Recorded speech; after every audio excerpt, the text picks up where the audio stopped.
अनंत कोटि ब्रह्मांड नायक राजा धीराज योगीरा परब्रह्म श्री सच्चिदानंद सद्गुरु श्री साईनाथ महाराज।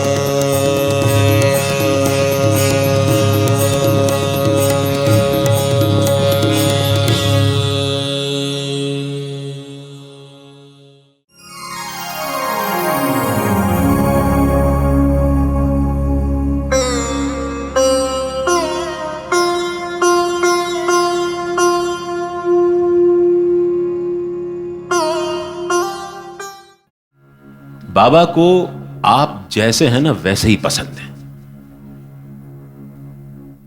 ये मत सोचो कि आप आडंबर करके आओगे और बाबा को कुछ छिपा हुआ ना, वो सब देख रहा है। वो वहां भी है जहां आप गुनाह कर रहे हैं, वो वहां भी है जहां आप नेकी कर रहे हैं, वो सब जगह है। आप किसको गाली दे रहे हैं और वक्त पड़ने पर आप जाकर के उसकी कितनी चाटुकारिता कर रहे हैं वो भी बाबा को पता है। पंढरपुर के एक वकील का किस्सा आता है श्री साईं सच्चरित्र में।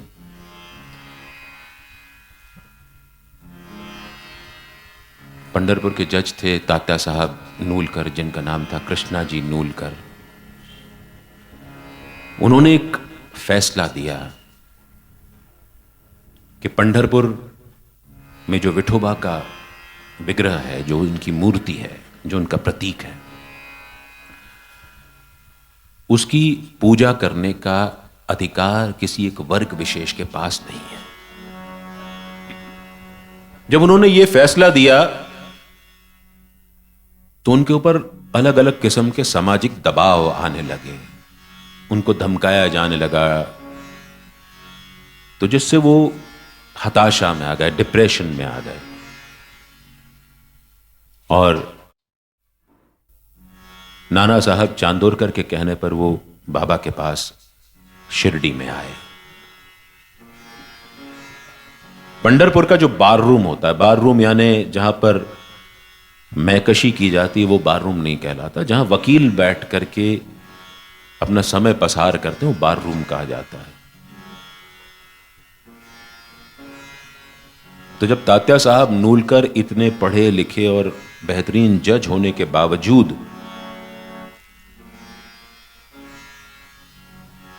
बाबा की शरण में गए अपनी डिप्रेशन की बीमारी लेकर के, तो पंढरपुर में जो बाकी वकील थे उन्होंने बार रूम में बैठ करके बाबा का मजाक उड़ाया था और नूलकर जी का भी मजाक उड़ाया था। समय का चक्र देखिए कैसा घूमता है। जिस वकील ने तात्या साहब नूलकर का और बाबा का मजाक बनाया था, उसके साथ जीवन में कुछ अनहोनी घटनाएं घट गईं और कोई रास्ता उनको शिरडी तक ले आया। वो शिरडी में बाबा के सामने झुके। बाबा ने तुरंत एक गर्मा गर्म सी गाली दी उनको। देखिए बाबा अपशब्दों का इस्तेमाल करते थे। मैं आपसे फिर कह रहा हूं, हमारा साईं बहुत विलक्षण व्यक्ति। बाबा फटे कपड़े पहनते थे, बाबा अपशब्दों का प्रयोग करते थे, बाबा सामिष भोजन भी करते थे, ऐसा सच्चरित्र में लिखा हुआ। और वो हिंदू थे या मुसलमान थे किसी को पता नहीं, लेकिन फिर भी हम उनके दर पर जाकर के माथा टेकते हैं और उनसे इतने अभिभूत होते हैं कि हम यहां पर आकर के बैठ करके उनकी कथा भी सुनते हैं। तो बाबा ने उनको गाली दी, छूटी। बोले बड़े धूर्त लोग होते हैं, पीठ के पीछे गालियां देते हैं और यहां आकर के चरणों में लौटते हैं।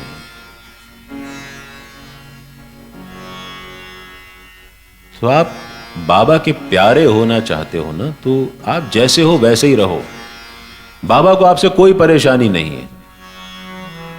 आप जो है वो जिस रूप में बाबा के पास जाएंगे, अगर आप जेन्युइन हैं, मूल हैं, ओरिजिनल हैं, बाबा आपको ग्रहण करेंगे, स्वीकार करेंगे। ये मान करके चलिए। आपको बाबा के पास जाने के लिए कोई आवरण चढ़ाने की जरूरत नहीं है। सच्चे मन से सिर्फ एक ही प्रार्थना करिए,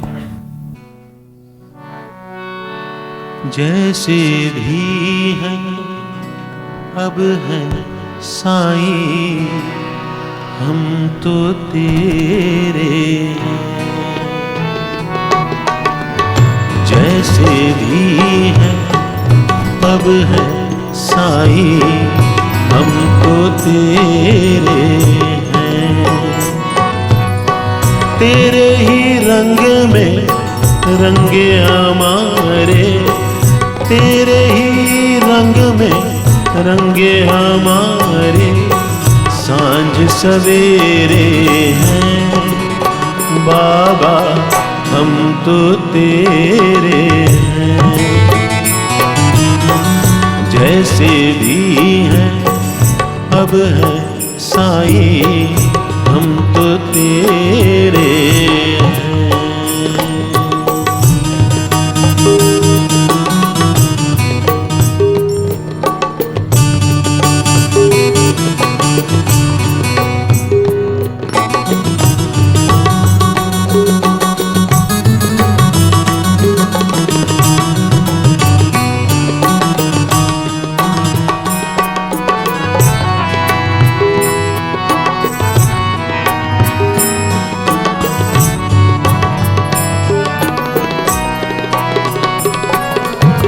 तेरे बारे में कहते हैं शिरडी वाले लोग, तूने जिसको छुआ न आया उसको कोई रोक।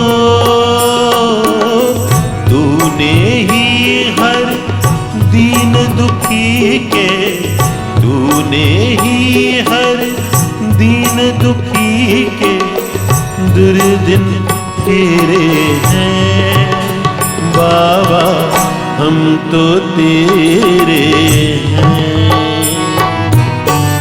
जैसे भी हैं अब है साईं, हम तो तेरे हैं।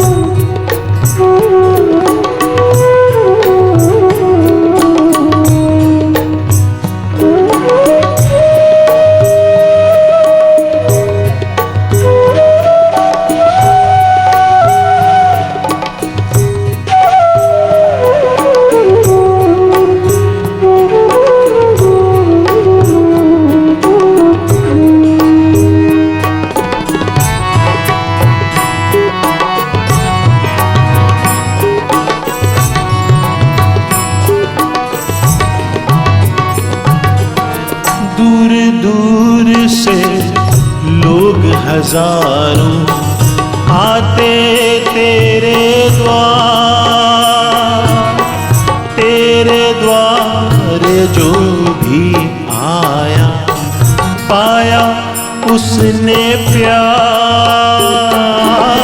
तेरा दर वो जहाँ से कोसो, तेरा दर वो जहाँ से कोसो दूर अंधेरे हैं बाबा, हम तो तेरे हैं। जैसे भी हैं अब है साईं, हम तो तेरे हैं।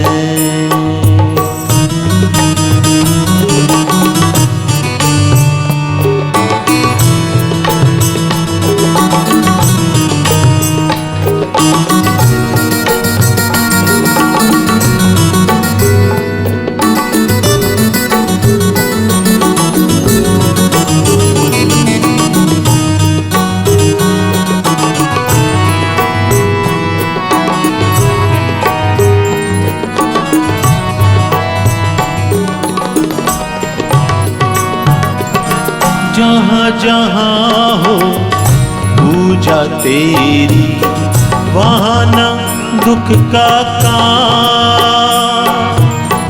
कोई करे सलाम तुझे तो कोई करे प्रणाम। उसको हर पल सुख जो तेरी, उसको हर पल सुख जो तेरी माला तेरे हैं। बाबा हम तो तेरे हैं,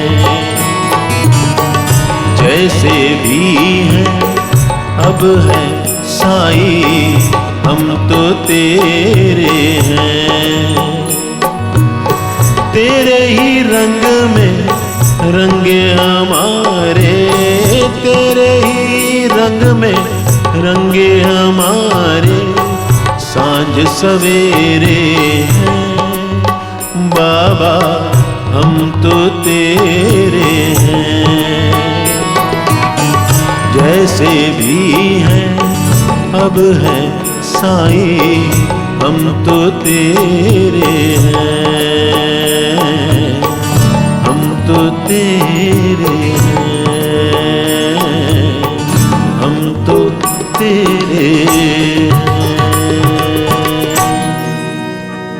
साईनाथ महाराज की जय जय। आप जैसे हैं वैसे रहिए। साईं की राह पे चलने का सबसे बड़ा फायदा यह होता है कि अपने दोष दिखने लगते हैं। ये कथा जो है ये मनोरंजन का साधन भी है और उससे बढ़कर के मनोमंथन का साधन भी है। आप जब कथा सुनते हैं तो आप कथा के साथ साथ हंसते हैं, मुस्कुराते हैं, रोते हैं, चुप हो जाते हैं, सुन्न पड़ जाते हैं।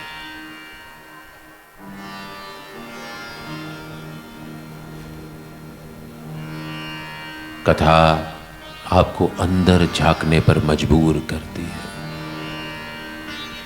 हर जगह कहीं ना कहीं लगता है शायद मेरे ही बारे में तो बात हो रही है।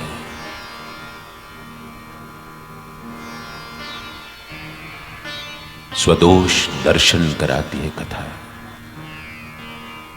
और स्वगुण दर्शन भी कराती है। आप में क्या अच्छाइयां हैं वो भी सतह पर दिखने लगती है। यही तो साईं का काम है। साईं का काम आपको ये सब देना नहीं है, ये तो चलता ही रहेगा। आपके मांगने का और उसके देने का सिलसिला तो ताउम्र चलता रहेगा। आप अपने अंदर पाता का भाव रखिए, दाता का भाव मत रखिएगा कभी भी। श्री साईं सच्चरित्र में एक किस्सा है जो नहीं आता है, बड़ा सुंदर किस्सा है।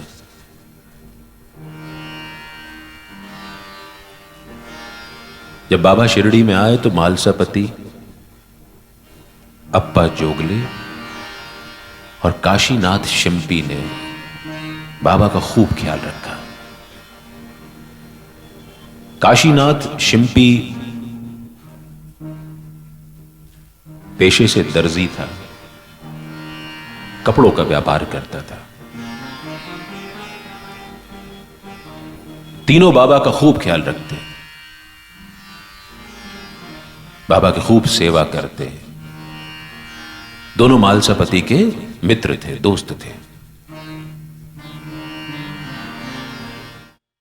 बाबा का आलम था कि किसी से दिया सलाई के लिए, तो किसी से तंबाकू के लिए, तो किसी से दूरी माई के लिए लकड़ियां मोल लेने के लिए भिक्षा दक्षिणा मांगते थे।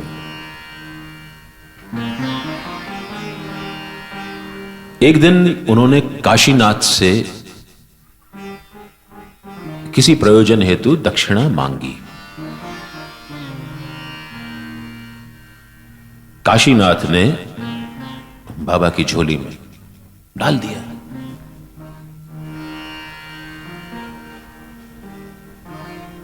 और जैसा कि उस दिन होना था हुआ कि उस दिन उसको धंधे में बहुत मुनाफा हुआ। अब उसने रोज का क्रम बना लिया कि वो बाबा को दक्षिणा देता।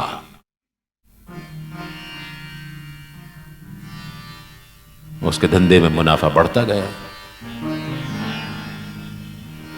बाबा उसको ताड़ गए थे, समझ गए थे कि मुझे दक्षिणा इसलिए देता है कि इसको धंधे में फायदा होता है। बाबा ने उससे मना कर दिया कि मुझे तुझसे दक्षिणा नहीं चाहिए, लेकिन फिर भी अब उसके मन में तो लालच था। उसने बाबा को दक्षिणा जबरदस्ती दे दी।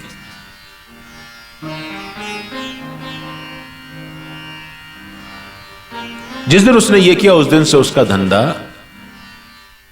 गिरने लगा।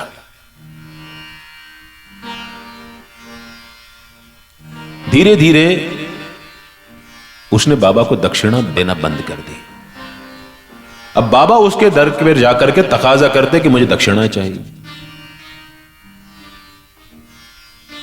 वो बाबा से मुंह छुपाता फिरता।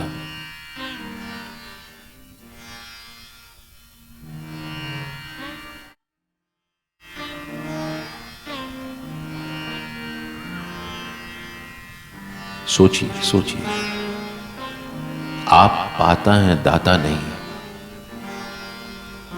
उसकी पत्नी बहुत परेशान हो गई। मस्जिद में अपने पति को लेकर के आई बाबा के पास कि बाबा आप इससे दक्षिणा क्यों मांगते हो? आप जानते हो कि इनका धंधा ठीक नहीं चल रहा है, या आपको कुछ भी दे पाने की हालत में नहीं है, आपको कुछ भी नहीं दे सकते, आप क्यों मांग के इनको शर्मिंदा करते हैं? बाबा ने कहा माई, मैं इससे कहां मांगता हूं? ये मस्जिद माई है जो अपना ऋण इससे मांगती है।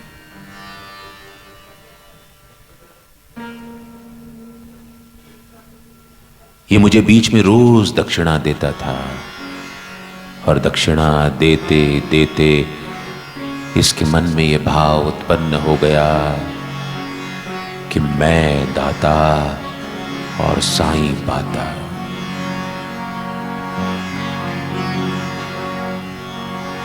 तुम निश्चिंत होकर के घर जाओ, अब इसे यह एहसास हो गया है, अब सब ठीक हो जाएगा। और सब ठीक हो गया। ऐसा हो गया। तो आप अगर किसी मंदिर में डोनेशन देते हो, दान देते हो, किसी को भोजन कराते हो, अपने नाम की पट्टिका वहां मत लगवाना। सो एंड सो की स्मृति में सो एंड सो द्वारा इस फर्श की सेवा करवाई गई। सो एंड सो द्वारा, सो एंड सो की स्मृति में तो ठीक है, ना भी लिखोगे तो भी चलेगा। दक्षिणा अगर देते हो, दान देते हो, तो दाएं हाथ से दे रहे हो तो बाएं हाथ को पता नहीं चलना चाहिए, और बाएं हाथ से दे रहे हो तो दाएं हाथ को पता नहीं चलना चाहिए। जिस दिन ये कर लिया, उस दिन बाबा के भंडार भरे रहेंगे। बाबा दक्षिणा क्यों लेते थे, क्या कारण था? श्री साईं सच्चरित्र में बड़ी सुंदर व्याख्या करी गई। 1911 में जब शिरडी में खूब भीड़ बढ़ने लगी थी, तो बाबा के पास बहुत हर प्रकार के भक्त आते। बाबा उनसे किसी से कुछ मांगते और किसी से कुछ मांगते, किसी से कुछ नहीं मांगते। जो देता उसको भी खुश करते, जो ना देता उसको भी खुश करते। लेकिन अहंकार किसी का नहीं जलाते थे। एक और सुंदर किस्सा आता है काका महाजनी के एक मित्र का और काका महाजनी के बॉस का। दक्षिणा देने में आनाकानी का किस्सा बता रहा हूं मैं। काका महाजनी बाबा के पास बराबर आते थे। बॉम्बे के एक सॉलिसिटर के फर्म में वो नौकरी करते थे, मैनेजर के पद पर थे। और हर 5 दिन, 15 दिन, 20 दिन जब भी बाबा का बुलावा होता, वो बाबा के पास शिरडी आ जाते और बड़ा लंबा समय रुक करके जाते, जब तक कि बाबा की आज्ञा ना होती तब तक के। काका महाजनी बार बार शिरडी जाते, उनका बुलावा होता और वहां पर वो बैठते, बाबा के पास सेवा करते, कई हफ्तों रुकते। तो लोगों को कौतूहल का विषय हो गया कि वहां जाते कैसे और करते क्या है वहां जाकर। तो उनके एक मित्र का किस्सा आता है कि काका महाजनी के जब मित्र ने उनसे प्रश्न किया तो उन्होंने कहा कि तुम भी चलो मेरे साथ, बाबा का दरबार तो खुला है। तो मित्र ने 2 शर्तें रख दी उनके सामने कि यार देख, मैं चलूंगा तो सही, लेकिन मैं ना तो बाबा को नमस्कार करूंगा और ना ही मैं उनके मांगने पर उनको दक्षिणा दूंगा। वो मित्र आए और मस्जिद में झुकते हैं तो उनके कान में एक आवाज पड़ती है, आइए महाशय, आपका स्वागत है। और उनको वो आवाज अपने मरहूम पिता की जैसी सुनाई देती है।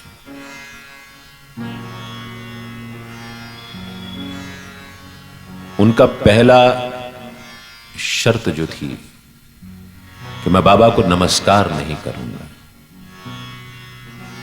आइए महाशय, आपका स्वागत है,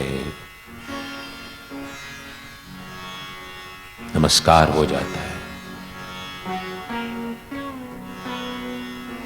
1 दिन 2 दिन रुकते हैं, काका महाजनी को वापस जाने की आज्ञा मिल जाती है। काका महाजनी वापस जाने को होते हैं, बाबा उनसे कुछ दक्षिणा मांगते हैं और इन महाशय से नहीं मांगते। अब बाबा के प्रति अनुराग तो इनके मन में पैदा हो गया था, तो उन्होंने बाबा से ना पूछ करके काका महाजनी से पूछा कि मुझसे दक्षिणा क्यों नहीं ले रहे। काका महाजनी कहा, यार तुम ही बाबा से पूछ लो।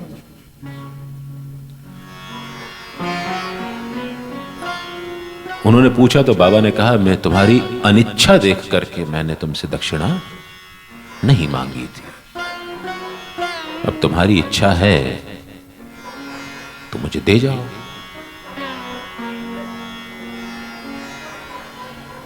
ऐसा ही धर्मसिंह भाई, जेठा भाई ठक्कर, जो कि सॉलिसिटर थे, जो कि मालिक थे काका महाजनी के फर्म के, उनके साथ भी हुआ। वो बार बार काका महाजनी की छुट्टी लेने से वो परेशान थे। यार ये बार बार छुट्टी लेता है, शिरडी जाता है, पता नहीं कब लौटता है, कोई भरोसा नहीं होता है इसका।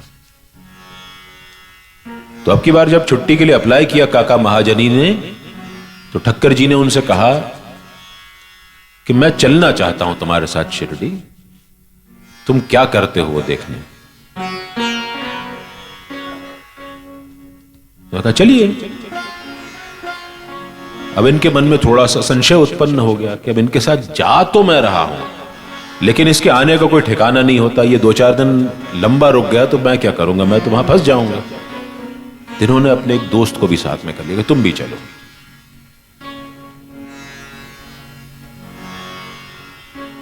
शिरडी तीनों जन पहुंचे। सब मस्जिद माई में बैठे, आरती खत्म हो गई। कोई भक्त मुनक्को का प्रसाद लेकर, किशमिश, रेजिन्स, सूखे हुए अंगूर, उनका प्रसाद लेकर के बाबा के पास आया होगा। बाबा ने सबको प्रसाद बांटने की आज्ञा दे दी। प्रसाद बंट रहा था और ठक्कर जी के पड़ोस में रामचंद्र आत्माराम तरखड़ बैठे हुए थे, भाऊ साहब तरखड़ जिनको बाबा कहते थे। ठक्कर जी ने उनसे, तरखड़ जी से पूछ लिया कि यार बहुत भीड़ है, तुम यहां क्या करने आए हो? तरखड़ जी बोले कि मुझे कोई चमत्कारों से प्रयोजन नहीं है, चमत्कार तो मैंने बहुत देख लिए हैं जीवन में, मैं तो आत्मविश्लेषण करने आया हूं। बोले अच्छा, चमत्कार होते हैं यहां पे? तरखड़ जी को इतनी देर में प्रसाद मिल गया, इनको भी मिल गया। इन्होंने मुनक्के बड़े संशय के साथ मुंह में डाले, क्योंकि मुनक्के आमतौर पे धुले नहीं होते हैं और इनको अनहेल्दी फूड, जिसको आजकल की जनरेशन कहती है कि बड़ा अनहेल्दी फूड होता है, अनहेल्दी फूड इनको खाने की आदत नहीं थी। और दूसरे, इनको बीज वाले मुनक्के पसंद नहीं थे। अब लेकिन इतने सारे लोग बैठे हों तो मुंह में से, मुनक्कों में से बीज निकाल के कहीं फेंकने या थूकने तो नहीं जा सकते। उन्होंने कोट के जेब में बीज डाल लिए। मन ही मन सोचा कि यार ये इतना बड़ा चमत्कारी संत है तो इसको पता नहीं है कि मैं बीज वाले मुनक्के पसंद नहीं करता हूं। बाबा ने एक और बार आज्ञा दी कि और जाओ, सबको और मुनक्कों का प्रसाद दो। फिर मुनक्के बटे। इन्होंने मुनक्का फिर अनिच्छा से मुंह में डाला। अब की बार बिना बीज के। चमत्कार देखने की इच्छा थी, चमत्कार मिल गया देखने। उन्होंने कहा हो सकता है, दिल है ना, इंसान है, सहज विश्वास नहीं होता। उन्होंने पास में बैठे भाऊ साहब तरखड़ से पूछा कि श्रीमान जी आपको कैसे मुनक्के मिले?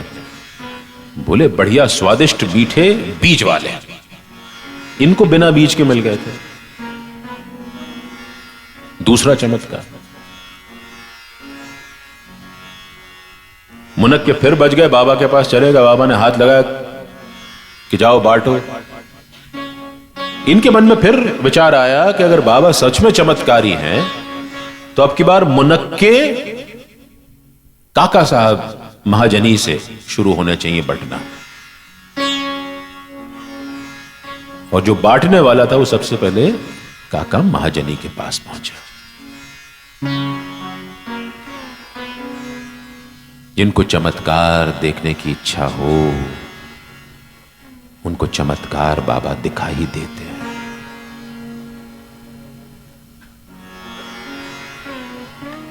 ये महाशय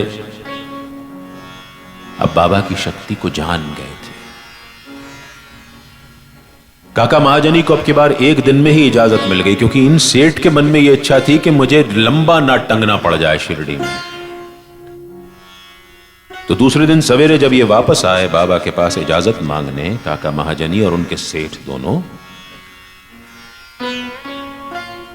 तो बाबा ने विदा देते हुए एक कहानी कही। बाबा ऐसे ही किस्से कहानियों में बातें किया करते, छोटी छोटी पैराबल्स, छोटे छोटे लघु कथाओं में बात करते थे। आनन फानन कहीं से कोई भी बात ले आएंगे, सुनने वालों में से अधिकांश को समझ में नहीं आएगा, लेकिन जिसकी तरफ इशारा करके कही गई होगी वो बात उसको समझ में आ जाएगी कि मेरी तरफ इशारा करके कही गई है।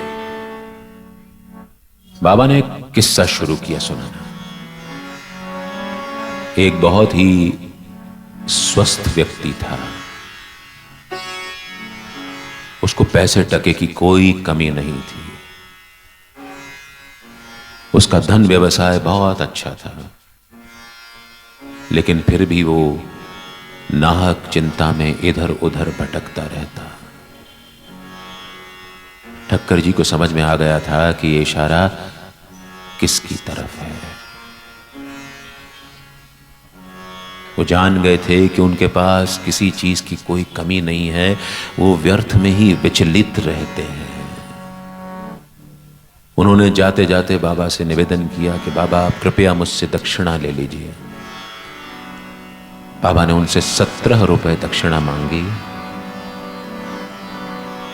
और एक लाइन फिर बाबा ने बोल दी, हमारे बीच से ये तेली की दीवार हटा दो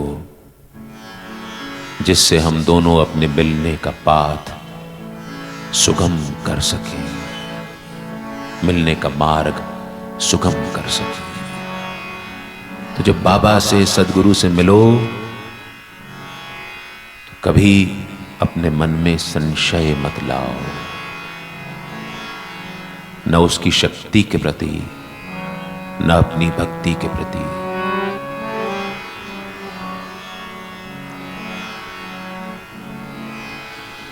ये सब बाबा की राह में चलता रहता है। बाबा से चमत्कार मांगोगे तो चमत्कार मिलेंगे। बाबा मांगने वाले को इसलिए देते जाते हैं कि बाबा की इच्छा होती है कि कभी न कभी कोई उनसे वो मांगेगा जो बाबा उन्हें देना चाहते हैं। अध्याय 21 में एक किस्सा आता है कि बाबा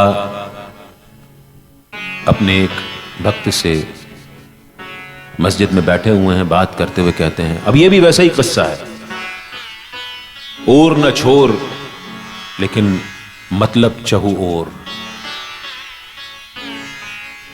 मैं बीड़ गांव में जरी का काम करता था।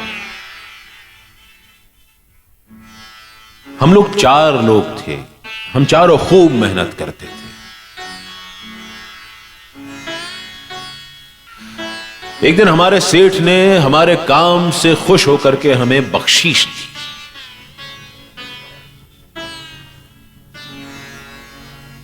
एक को 50 रुपए दिए। उस जमाने में 50 रुपए बहुत बड़ी बात होते, लेकिन बाबा के किस्से थे। एक को 100 रुपए दिए, एक को 150 रुपए दिए मेरे सेठ ने। लेकिन मैंने अपने सेठ से कुछ भी लेने से मना कर दिया। मेरे सेठ ने मेरे लिए सुनहरा दुशाला रख रखा था, मैं तो उससे वही लेना चाहता था। मेरे सरकार का खजाना तो भरा पड़ा है।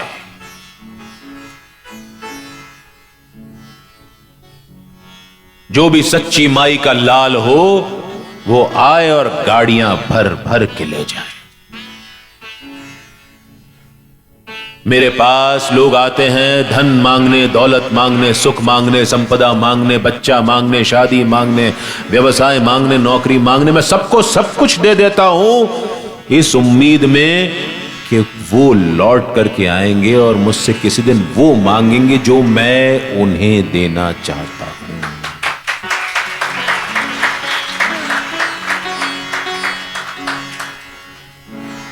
हम सब भी शिरडी जाते हैं तो वही फालतू की चीजें मांग के आ जाते हैं। अपने लिए ही मांगते, किसी और के लिए तो कुछ मांगते ही नहीं है। बस बाबा यही कहते हैं कि तुम अगर मेरे पास आ गए हो तो तुम्हें किसी प्रकार की कोई कमी नहीं होगी। सच्चरित्र में बाबा ने कहा भी है कि मेरे भक्तों के घर कभी भी अन्न और वस्त्र का अभाव नहीं होगा। और सच बात है, बाबा अपना वचन पूरा करते हैं। लेकिन हम अपनी फहरिस्त लिए हुए जाते हैं शिरडी बाबा के पास, वो सब कुछ मांगने जो हमें चाहिए, वो नहीं जो वो देना चाहते हैं। कौन आता है शिरडी मेरे लिए,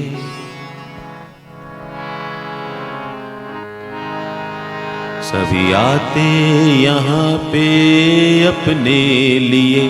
कौन आता है शिरडी मेरे लिए, सभी आते यहाँ पे अपने लिए। कौन करता दुआएं किसी के लिए, सभी कहते हैं साईं दो मेरे लिए। कौन आता है शिरडी मेरे लिए, सभी आते यहाँ पे अपने लिए।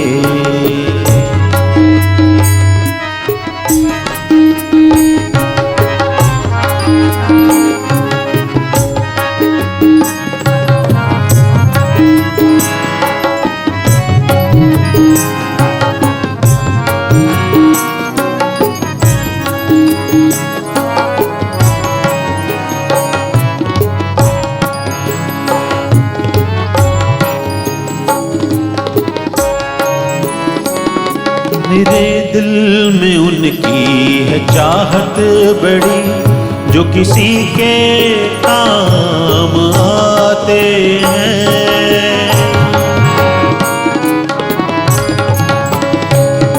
मेरे दिल में उनकी है चाहत बड़ी, जो किसी के काम आते हैं। मुझे उनसे भी शिकवा नहीं है कोई, किसी को भी जो कुछ न दे पाते हैं।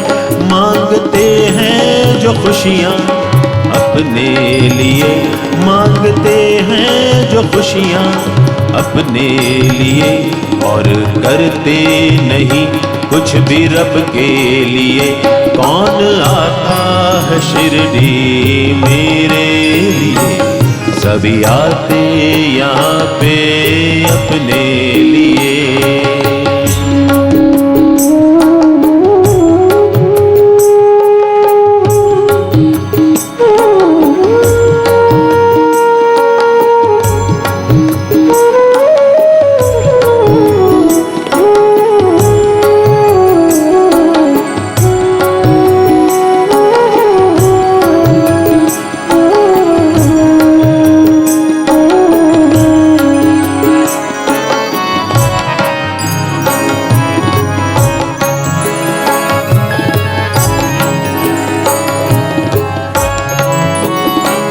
सुन लेता हूँ मैं भी सभी की कही, भली हो बुरी हो या हो जो कोई।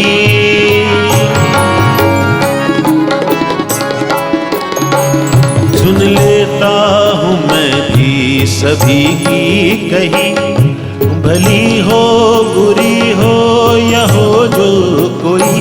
सबके रंजो हम और सितम भी सहूं, अपने मौला से मैं ये कहता रहूं। भर दे झोली तू इनकी मेरे नाम पे, भर दे झोली तू इनकी मेरे नाम पे, और गुनाहों को इनके सदा बख्श दे। कौन आता है शिरडी मेरे लिए, सभी आते यहाँ पे अपने लिए। कौन करता दुआएं किसी के लिए, सभी कहते हैं साईं दो मेरे लिए। सभी कहते हैं साईं दो मेरे लिए, सभी कहते हैं साईं दो मेरे लिए।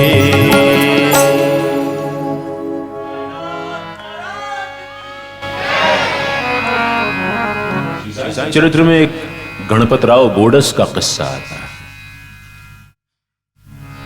गणपतराव बोडस मराठी रंगमंच के बहुत बड़े कलाकार थे।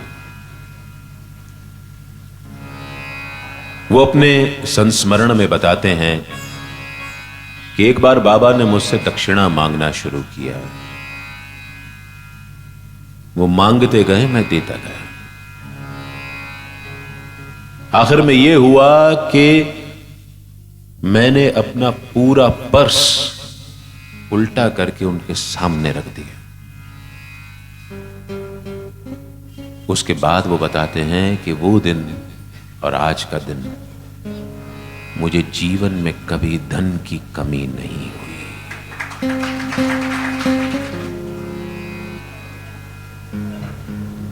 ये साईं है। अगर वो आपसे कुछ करवा रहा है ना, कुछ करवाना चाह रहा है, वो अगर आपको माध्यम बना रहा है, वो आपको जरिया बना रहा है, तो बिना सोचे समझे बन जाओ। पहली बात तो उसने आपको इतना सामर्थ्य दे रखा है, इतने संसाधन दे रखे हैं कि जो वो आपसे करवाना चाहता है आप करने में सक्षम है। और अगर वो आपसे कुछ ऐसा करवाना चाह रहा है जिसमें आप सक्षम नहीं हैं, तो व्यवस्था साईं कर देंगे। और आज जब ये पुष्पोत्सव शुरू हो रहा है, इस मंदिर के संचालक बाबा शांडिल्य बहुत संकोची प्रवृत्ति के हैं। बाबा मुझसे कहलवाना चाह रहे हैं कि उनके मन की एक इच्छा है कि इस मंदिर को बहुत बड़ा, बहुत विशाल, बहुत बृहद स्वरूप मिले, लेकिन संसाधनों की चुनौतियां हैं। तो ये कथा आपसे आग्रह करती है कि अगर बाबा आपसे इस मंदिर को विशाल बनवाने के लिए कोई प्रेरणा दे रहे हो, तो निसंकोच आप बाबा के सामने हुंडी है, उसमें मुक्त हाथ से जो चाहे वो डाल सकते हैं, जरूर डालिएगा। ये कथा आपसे निवेदन करती है। हम सभी चाहते हैं कि मंदिर बहुत सर्व सुविधा युक्त बने और लोग इसमें आ सकें, लोगों को लाइन में धक्के न खाना पड़े। जो नारायण सेवा यहां सवेरे शाम बदस्तूर आज कई कई सालों से चल रही है, सवेरे शाम, जिसमें सैकड़ों लोग मुफ्त में भोजन करके जाते हैं, उनकी संख्या भी बढ़े।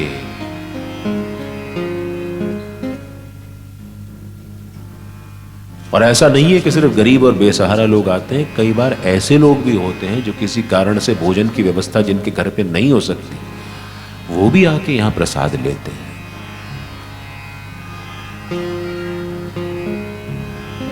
तो आप सब इस मंदिर को और विशाल बनाने में अपना सहकार दें, अपना सहयोग दें। बाबा, मुझे पता है कभी यहां पे कोई हुंडी नहीं रखेंगे या कोई एक कांच का बर्तन नहीं रखेंगे जिसमें वो लोग पैसे डाल करके जाएं और लोगों को दिखें कि ये मंदिर के जीर्णोद्धार के लिए चंदा इकट्ठा हो रहा है। वैसा वो कभी नहीं करने वाले, मैं जानता हूं उस बच्चे को। तो हमारा फर्ज बनता है कि जिस मंदिर से हमने अपना मुकद्दर संवारा है, जिस मंदिर से हमको इतना कुछ मिला है, जिस मंदिर से हमको साईं मिले हैं, हम उस मंदिर के लिए अपना फर्ज अदा करें। हम तो आते ही रहते हैं ना यहां पे अपने मुकद्दर को संवारने के लिए, हम तो आते ही रहते हैं यहां पर साईं से मांगने के लिए, और वो देता भी रहता है, देगा, क्यों नहीं देगा। और आज भी जब हम ये कथा सुन रहे हैं तो हमारे मन में कहीं ना कहीं है कि हम साईं से पाएं, धन पाएं, दौलत पाएं, या वो पाएं जो साईं हमें देना चाहते हैं। लेकर के जाना यहां से। और ये कथा जो है ना, ये वैक्सीन की डोज की तरह है। एक डोज लगवाया तो किसी काम में नहीं आने वाली, इसका असर तो पूरे 5 दिन के डोज के बाद ही होगा। तो जो मन में अशांति है, उद्विग्नता है, जो परेशानियां हैं, तो पूरा वैक्सीन का डोज लगवा लेना भाई। नहीं तो कुछ लोग आज मरम्मत में आ गए कि यार बाबा ने कहा है आ जाओ, भाई जी को अपनी शक्ल दिखा दें, हमारे म्यूजिशियंस ने कहा है कि भाई आ जाओ, बैठ जाओ, देख लेंगे आपको। जैसे आमतौर पे उठावनों में नहीं करते हम लोग, उठावनों में जाते हैं तो जरूर ये शक्ल दिखा के आते हैं घर में जिसके यहाँ गमी हुई है उसको, क्या हम आए थे भाई तेरे यहाँ। तो वैसा मत करना, वैक्सीन लगवाना है, बाबा अपने लिए कथा हो रही है ना, किसी और के लिए थोड़ी है। हम अपने मुकद्दर को साईं तेरे दर पे बनाने आए हैं, हम अपने मुकद्दर को साईं तेरे दर पे बनाने आए हैं। अपनी किस्मत के पन्नों पर, अपनी किस्मत के पन्नों पर तेरा नाम लिखाने आए हैं। हम अपने मुकद्दर को साईं तेरे दर पे बनाने आए हैं, हम अपने मुकद्दर को साईं तेरे दर पे बनाने आए हैं।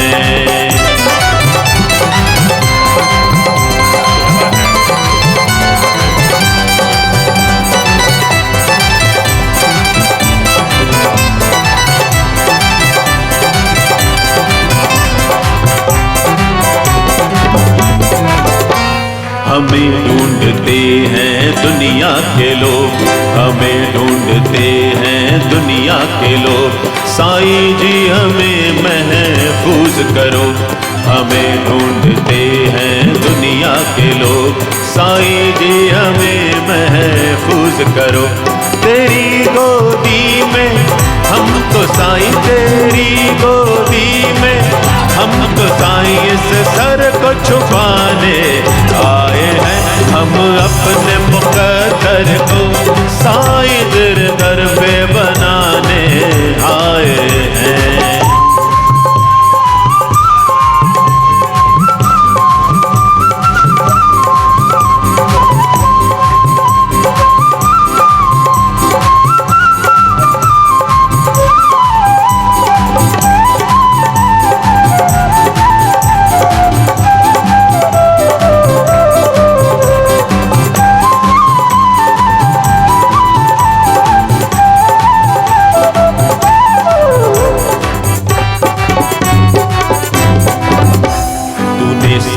सबको सब कुछ दिया, तूने साईं सबको सब कुछ दिया। तेरे दर से कोई न खाली गया, तूने साईं सबको सब कुछ दिया। तेरे दर से कोई न खाली गया। तेरी चौखट पे हम तो साईं, तेरी चौखट पे हम तो साईं झोली फैलाने आए हैं। हम अपने मुकद्दर को साईं तेरे दर पे बनाने आए हैं।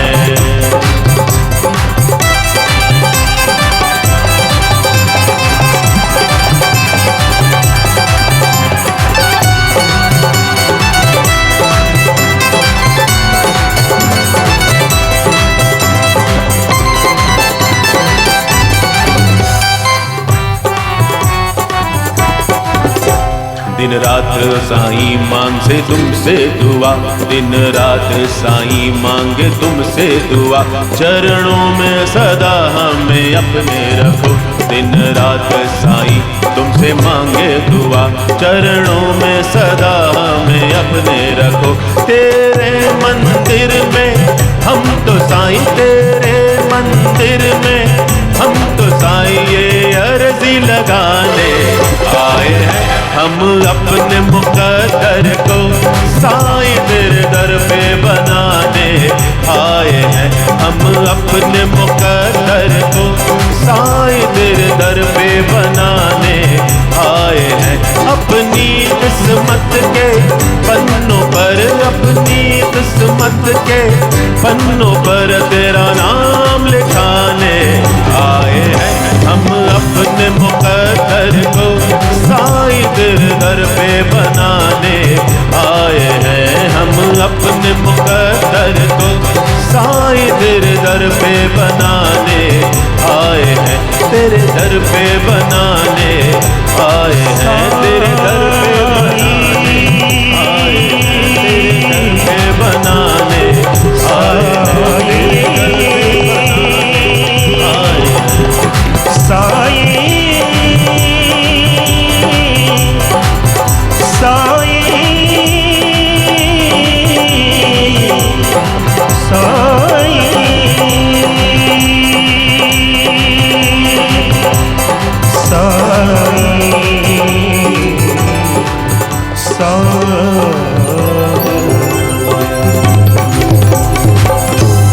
हम अपने मुकद्दर को साईं तेरे दर पे बनाने आए हैं।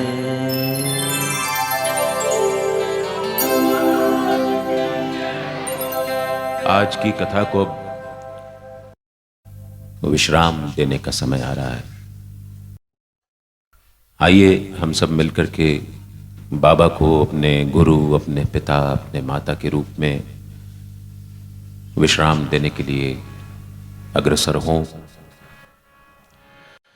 तू गुरु पिता, तू माता,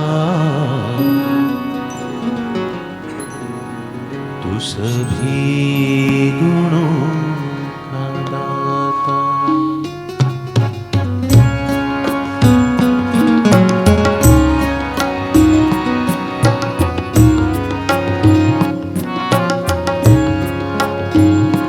तू गुरु पिता तू माता तू सभी गुणों का दाता। तू गुरु पिता तू माता तू सभी गुणों का दाता। यह प्रार्थना हमारी, यह प्रार्थना हमारी, सो जाओ नींद प्यारे। तू गुरु पिता तू माता तू सभी गुणों का दाता।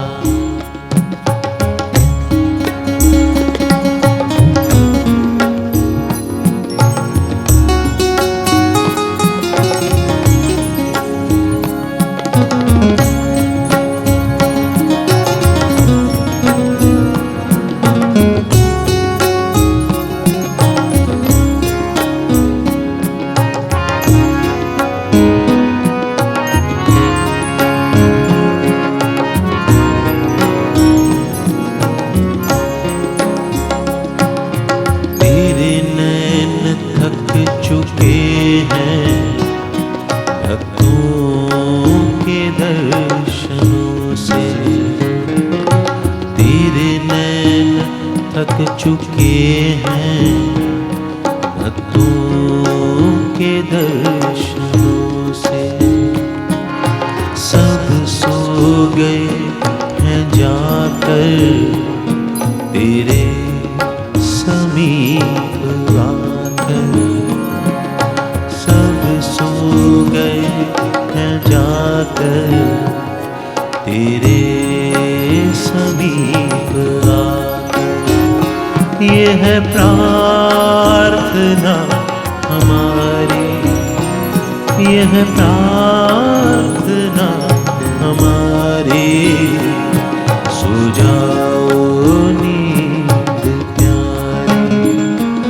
तू गुरु पिता तू माता तू सभी गुणों का दाता।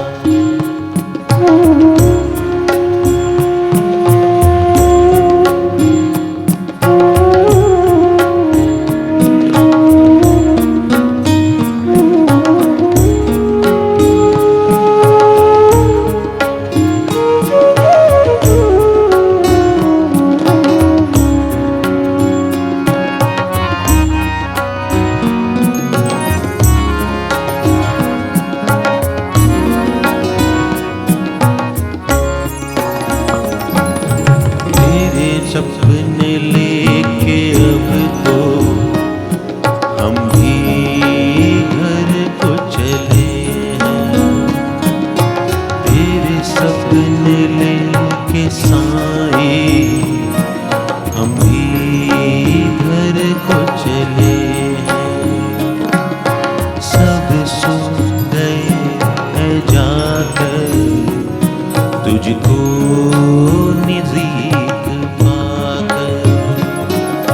सब सो गए हैं जाकर तुझको समीप पाकर। ये है प्रार्थना हमारी, ये है प्रार्थना हमारी, सो जाओ नींद प्यारी।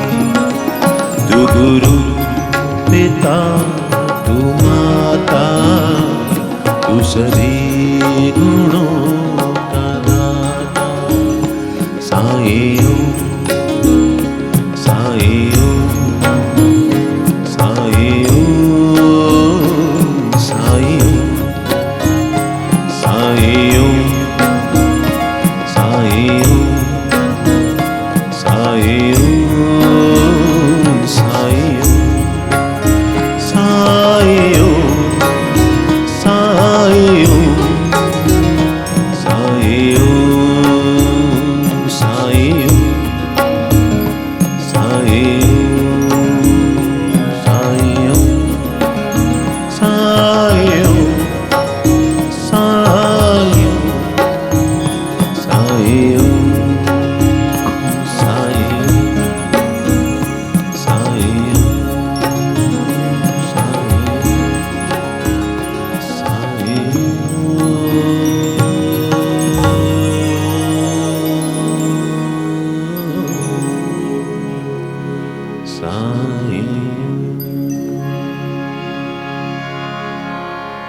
पहले दिन की कथा को बस यहीं विश्राम देते हैं। आप सभी का बहुत बहुत आभार। बाबा सदा आप पर अपनी कृपा दृष्टि बनाए रखें। जब भी मन डूबे तो बस दोहराते रहिए, बाबा भली कर रहे, और बाबा सच में भली करते हैं। बाबा भली कर रहे।